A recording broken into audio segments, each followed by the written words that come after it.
Welcome to Yin and Young. The following is a story taken from Chapter 3. I have called it Little Scissors, Big Trouble. I hope you enjoy it. Bobby's father owned 3 Smitty's restaurants, the nearest one being just around the corner from their house.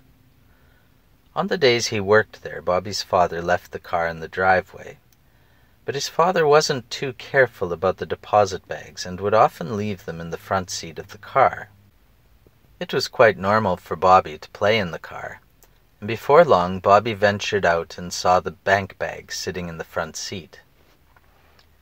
Inside the bags he discovered rolls of coins, loose change, and a stack of colorful paper wrapped in rubber bands.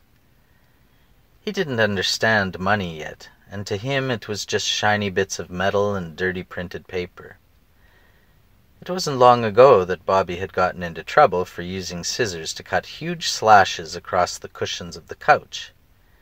He had observed his grandmother cutting cloth for dressmaking, and felt he was doing something important.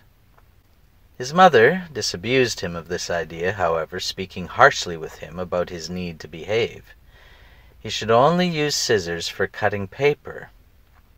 Well, the colorful paper Bobby found in the front seat of the car seemed to fit the definition. Bobby went inside the house and pulled the scissors from the kitchen drawer, and went back outside. First he cut the elastic bands which wrapped all the other rounds of money tightly together.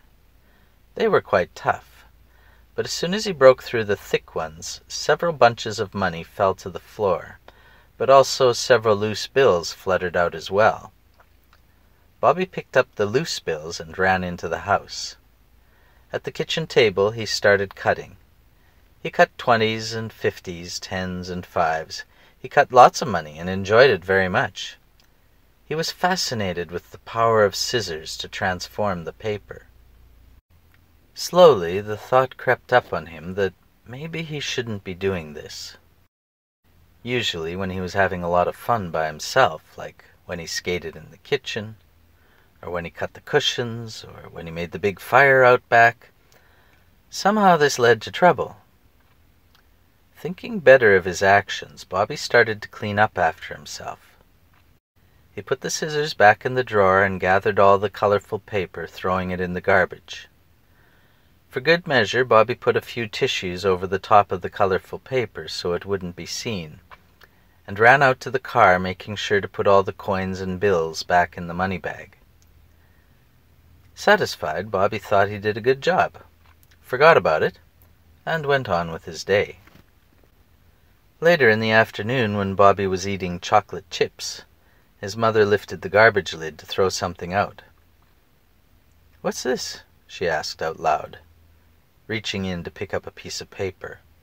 It was blue. What's all this?" his mother repeated as she drew out more shreds of colored paper.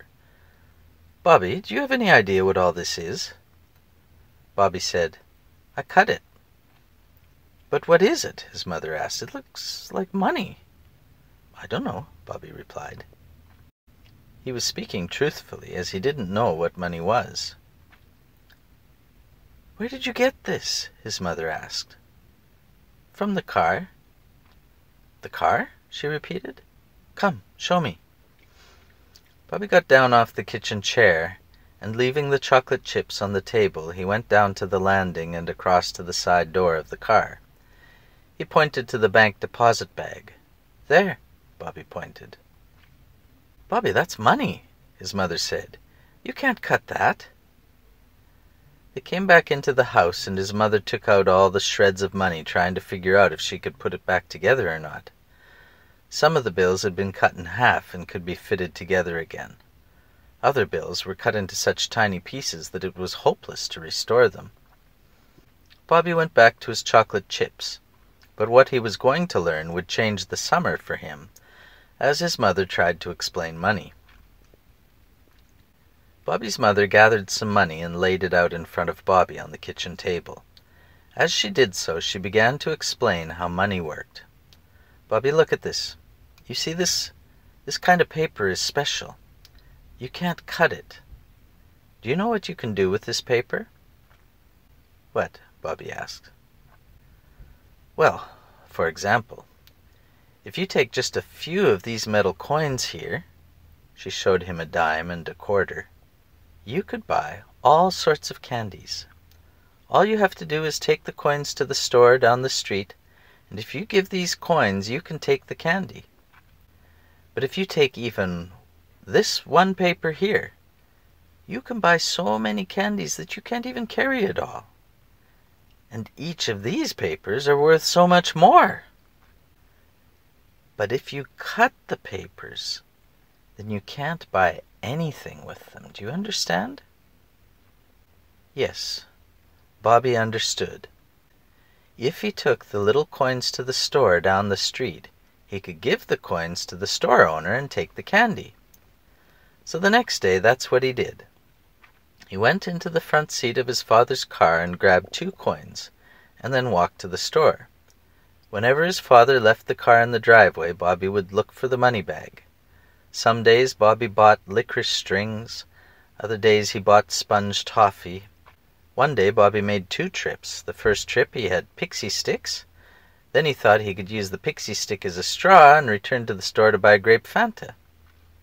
The store owner asked, "Do you get this money from your parents?" Bobby replied yes, but he never made 2 trips to the store on the same day again.